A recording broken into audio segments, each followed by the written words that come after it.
you just assume Houston's going to be aggressive in the offseason. They know that, yes, they're young, but they also kind of know that they're not that far away from really getting a chance to compete. Denver's going to do everything they can to keep Jokic happy and make sure that they're building towards. And even if they got to make changes, that's okay. Tweaks come and see what eventually, what they can put together. But I think we all understand they need some tweaks. The Warriors doesn't feel like, if they got health, feels like they could be a headache in the Western Conference. And I don't think they'll sit around in the summer. Dallas just got Cooper Flag and we'll kind of see what happens there. And will they trade Gafford to go try to get a guard so that by the time Kyrie comes back that, that they just put together a well-rounded roster. San Antonio just got the number 2 pick. The point I'm trying to make, I didn't even mention the Clippers or Memphis or any of these other teams. Everyone's got the same goal.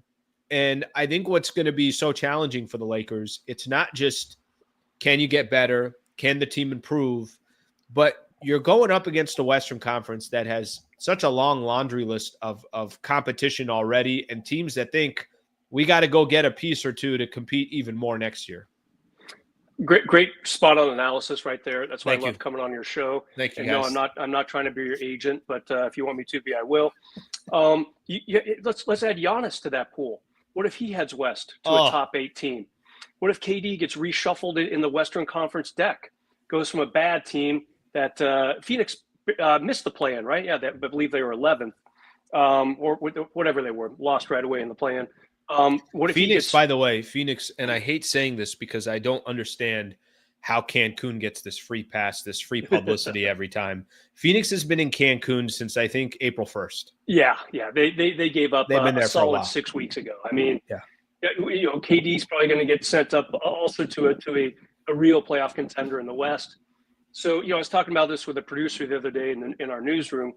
It's going to be a fascinating off season for the NBA once the playoffs are over. By the way, the NBA is so fortunate that the Knicks are making this huge run. First time they could be in the finals in 26 years. I think they'll get there as well. Love that energy. Love watching those games. Fun to watch all the old Knicks guys come back and really revel in what's been a terrible franchise for 2.5 decades almost. But yeah, the West is going to be ridiculous. And yeah, so say San Antonio either drafts Ron Harper's kid, who is really good. In fact, a couple of people I've talked to said, you don't take him over Cooper Flag, but you at least you go through the process internally of what does Cooper Flag offer, what does Harper Jr. offer. So he's good too. Maybe San Antonio trades that to get a really good player, along with some assets like Devin Vassell, Keldon Johnson, that type of thing. So yeah, there's no break in the West. And the unfortunate part for the Lakers, they don't have a lot of free agency cash.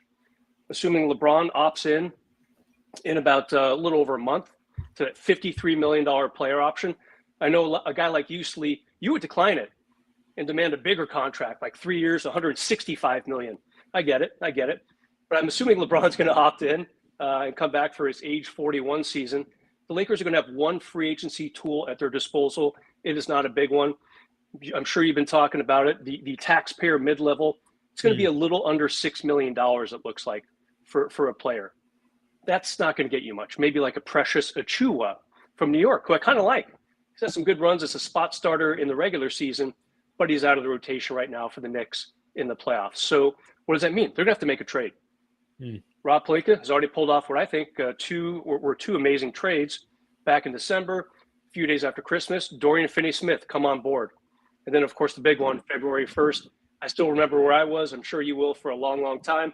I was at a wedding, by the way, probably about 4 hours into it. So I'm really glad my boss didn't have me leave the wedding and go into the studio and talk about it for an hour or so. That would have been a bad career decision. But obviously, Rob Pelinka, 2 big trades just in the last 6 months. Can he pull off another one once the draft gets a little closer to happening? Even though the Lakers are eligible, as are the other teams that are out of the playoffs to make a trade right now.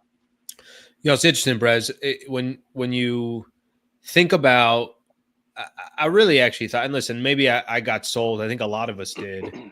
Watching the Lakers in the regular season and seeing how they fought and they got that number 3 seed, and it didn't really matter what roster was out there. They played a certain style of basketball that kind of there were no excuses, and everybody just delivered. If you're going to win 50 games in the West and lock up the number 3 seed, you did something right. Yeah. However, for how quickly the season ended, I think it obviously it offers probably a little bit of clarity of, okay, well, there's nothing really you don't have to kind of sell yourself and say, hey, you know what? They went 7 games against Minnesota and Minnesota barely squeaked it out at the end. And it just came down to a couple of possessions.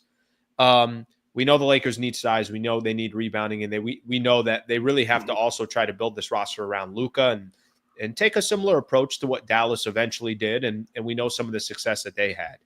As you get into the summer, are you thinking Lakers can just one or two moves that, again, I'm not saying they're trading for Giannis, but the right players on this team that offer the size they need and the rebounding and from a defensive perspective, a little bit of a stopper, can it change pretty significantly, or is this kind of still I'm not sure, what it will look like compared to the Western Conference. LeBron's going to be 41. There's still, I think, some fair questions there. Yeah, I mean, look, I thought Rob Pelinka was very clear at his end of season get together with the media, the exit meetings, I think they called them, even though not one player spoke the day after the season ended for the Lakers, just Rob and JJ Redick. And Rob said there's a very clear and obvious, that was a quote, very clear and obvious position we need to fill. It's the 5. And it's not a great class for 5s who are going to be free agents. I have Miles Turner for a while. He's going to be an unrestricted free agent. But again, the only way the Lakers get him is via sign and trade, which creates a few headaches down the road. Because there's going to be some hard capping if that happens. You're going to have to get rid of some pieces, obviously, maybe like a Rui Hachimura to start with, or a Gabe Vincent, and of course a Dalton Connect and a first rounder. Something like that might get it done. But the more Indiana wins, the less inclined they're let to walk their starting center walk. And he's been doing great. So, I mean, that leaves you with, you could probably get Brook Lopez for that $6 million spot that I was talking about earlier. Clint Capella is an unrestricted free agent. He lost his job about halfway through the season, started coming off the bench. And as for Brook Lopez, he's going to be closer to 40 once the season ends. I believe he's 37 or 38 right now. He's not a young kid either. So there's no easy option. It's not like the Lakers have $25 million in cap space. Not a lot of teams do. So again, they're going to have to be really creative about what they do with that taxpayer mid-level exception. And also any trades they make. Teams are going to want Austin Reeves. He's on a very equitable contract. He's going to make about $14 million next season. And then he'll probably be a free agent. I assume he's going to opt out of the 4th and final year of that contract extension he got a couple years ago. So what do you do with him? Is he going to be traded? Obviously, I already covered it. Not a great playoff series for him, which surprised me because a couple years ago against Memphis, he was the I am him guy. He was unbelievable. And to see him take that step back obviously helped a big factor in that. So there are definitely some pieces for the Lakers. Got some expiring contracts in Rui and Gabe Vincent. Got an intriguing ex-first rounder in Dalton Connect. Not a ton of first-round picks. All these teams, Sliwa, they're throwing 3, 4, and 5 first-rounders to get their guy. Lakers won't have that option this offseason. So Rob Pelinka and company have some work to do, no doubt about it. All right, thank you very much for watching the clip. Just want to give a shout-out here to one of our partners, the Wallace Firm. They are official injury attorney of the Sliwa Show and Hoops Talk, the entire channel. If you are ever in a need, and I hope you're not, but some type of serious injury with yourself or a family member of yours, I would like to personally help you by introducing you to the best in the business, Brad Wallace and the Wallace Firm. Also got a URL out here that you can use as well. Just go to wallacewins.com/Sliwa. Thank you for their partnership, and thank you for being a part of the Sliwa Show.